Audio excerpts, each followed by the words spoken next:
Welcome to YouTube channel article 21।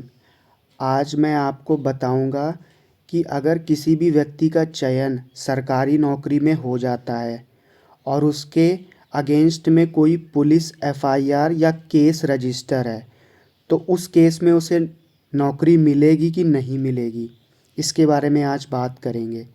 तो पहला point है, किसी आवेदक का चयन central government, state government, autonomous body, bank, railway, SSC, UPSC, PCS या कहीं पर भी हो जाता है और उस चयनित आवेदक के अगेंस्ट पुलिस केस रजिस्टर है, तो विभाग चयनित आवेदक को नौकरी का नियुक्ति पत्र देगा कि नहीं, ये केस बाय केस डिसाइड किया जाएगा विभाग के द्वारा कि नौकरी देनी है कि नहीं देनी है। मतलब किस तरीके का अपराध आपसे हुआ है, वो छोटा है कि बड़ा है, संगीन है, उस बेसिस से डिसाइड होगा कि नौकरी मिलेगी कि नहीं मिलेगी। दूसरा पॉइंट है, विभाग आपके पुलिस कैरेक्टर वेरिफिकेशन को संबंधित थाने में भेजेगी। वहाँ से पुलिस अपना रिकॉर्ड चेक करेगी कि आपके ऊपर कोई केस रजिस्टर है कि नहीं है। अगर केस रजिस्टर है तो पुलिस विभाग को उस केस की डिटेल के साथ सूचना दे देगी पत्र के माध्यम से। और अगर केस रजिस्टर नहीं है तो फेयर कैरेक्टर वेरिफिकेशन आपका विभाग को भेज देगी। वेरिफिकेशन भेजने के बाद पुलिस का रोल ख़त्म हो जाता है, क्योंकि वो रिकॉर्ड के आधार पर आपका वेरिफिकेशन भेजेगी। वहाँ पे आप किसी भी तरीके की सेटिंग नहीं लगा सकते, कुछ नहीं कर सकते। पुलिस अपना काम वैसे ही करेगी जो रिकॉर्ड में होगा। जो केस रजिस्टर है तो भेजेगी विभाग को, और अगर नहीं है तो फेयर वेरिफिकेशन भेज देगी। वहाँ पे पुलिस का रोल ख़त्म हो जाता है। इस केस में विभाग का रोल आता है। अब तीसरा पॉइंट है, विभाग की भर्ती कमेटी के पास अधिकार है कि उस चयनित आवेदक को नियुक्ति देनी है कि नहीं। अगर विभाग नियुक्ति देने से मना कर देता है तब क्या होगा? उस केस में चयनित आवेदक को एक लैंडमार्क जजमेंट पता होना चाहिए। उस लैंडमार्क जजमेंट का हवाला देकर ही वो चयनित आवेदक उस विभाग के अगेंस्ट में कोर्ट केस फाइल कर सकता है। अगर आपको कोई नॉलेज ही नहीं होगी, कोई लैंडमार्क जजमेंट नहीं पता है, कोई सरकारी नियम कानून नहीं पता है, तब आप फाइट कर नहीं सकते हैं। अगर विभाग ने आपको मना कर दिया तो आप कुछ नहीं कर सकते। इसलिए जानकारी होना बहुत ज़रूरी है। तो केस का नाम है Avtar Singh versus union of India and others 2016 471 judgment. इस जजमेंट में ये हुआ था कि एक चयनित आवेदक ने रेलवे प्रोटेक्शन फोर्स में कांस्टेबल पद की भर्ती का फॉर्म फिल किया। उसमें उसने अपने एक पास्ट क्रिमिनल केस को नहीं बताया और वो रेलवे में भर्ती हो गया। रेलवे को बाद में पता चल गया कि इसके अगेंस्ट में एक फर्जी कास्ट सर्टिफिकेट बनवाने के लिए केस दर्ज है और इसे सजा भी हुई है।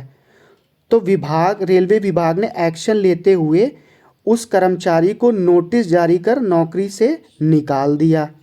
अब किसी की सरकारी नौकरी है तो वो लीगली फाइट करेगा उस चीज़ के लिए।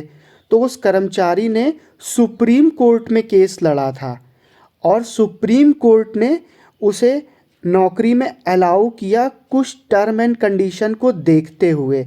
वो कंडीशन हम अभी समझते हैं कि वो टर्म एंड कंडीशन क्या थी। पहली कंडीशन ये है कि सुप्रीम कोर्ट ने ये बोला कि अगर आप किसी सरकारी नौकरी का फॉर्म भर रहे हैं और अगर आपके ऊपर कोई पुलिस केस दर्ज है या एफआईआर दर्ज है, तो वहाँ आपको एप्लीकेशन फॉर्म में बताना होगा कि हाँ, मेरे खिलाफ़ इस तरीके का मामला दर्ज है।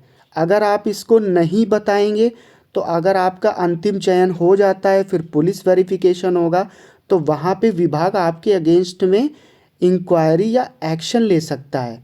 दूसरा पॉइंट ये है कि विभाग कैसे डिसाइड करेगा।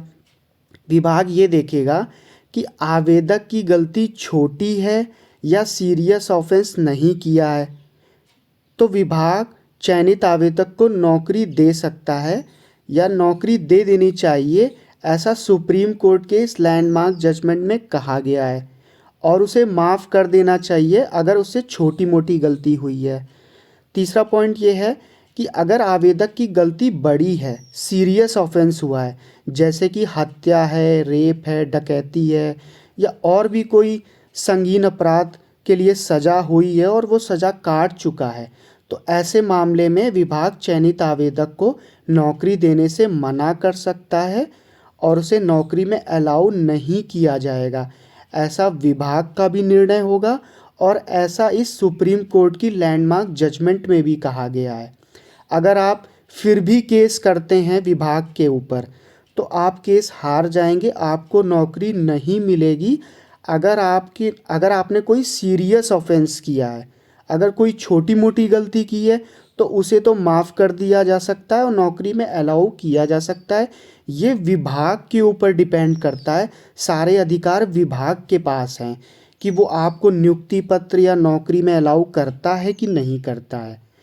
चौथा पॉइंट है, अगर आपके ऊपर कोई केस चल रहा है न्यायालय में, तो उस केस में विभाग की जिम्मेदारी नहीं होगी कि आपको नौकरी दे या ना दे। ये मामला न्यायालय में डिसाइड होगा। उसका अंतिम निर्णय जो भी आएगा, केस बाय केसेस पे वो देखेगा कि मामला संगीन है, छोटा मोटा है, उसके आधार पर डिसाइड किया जाएगा कि आपको नियुक्ति पत्र देना चाहिए, आपकी कोई करप्शनस टेंडेंसी तो नहीं है नौकरी में। तो ये सारी चीज़ें देखी जाएंगी, फिर डिसाइड होगा कि आपको नौकरी मिलेगी कि नहीं मिलेगी। और पांचवा पॉइंट ये है कि अवतार सिंह के जजमेंट में ये कहा गया है कि अगर कोई सिविल तरीके की जॉब है, जैसे एलडीसी है, स्टोर कीपर है, टीचर है, तो ये जजमेंट वहाँ पे अप्लाई ज़्यादा अच्छे से किया जा सकता है। अगर कोई नौकरी पुलिस या सेना की है, वर्दी वाली नौकरी है, तो यहाँ पे ये लैंडमार्क जजमेंट उतना कारगर नहीं है, ये रेयर केस में अप्लाई होता है। वैसे सिविल जॉब में इस केस से आपको नौकरी में अलाउ किया जा सकता है और आप शायद केस जीत भी जाएं। वैसे सुप्रीम कोर्ट ने इस लैंडमार्क जजमेंट में कहा है, suppression of information about criminal case by the candidate in selection process can be ignore in certain situation. फिर सुप्रीम कोर्ट ने ये कहा अवतार सिंह केस के बाद कि आपको ना विभाग को, मतलब केस बाय केस और सरकार के सारे नियम कानून को देखते हुए ये डिसाइड करना होगा कि चयनित आवेदक को नौकरी या नियुक्ति पत्र देना है कि नहीं देना है। आई होप आप इस वीडियो का सार समझ गए होंगे। ठीक है, बाय बाय।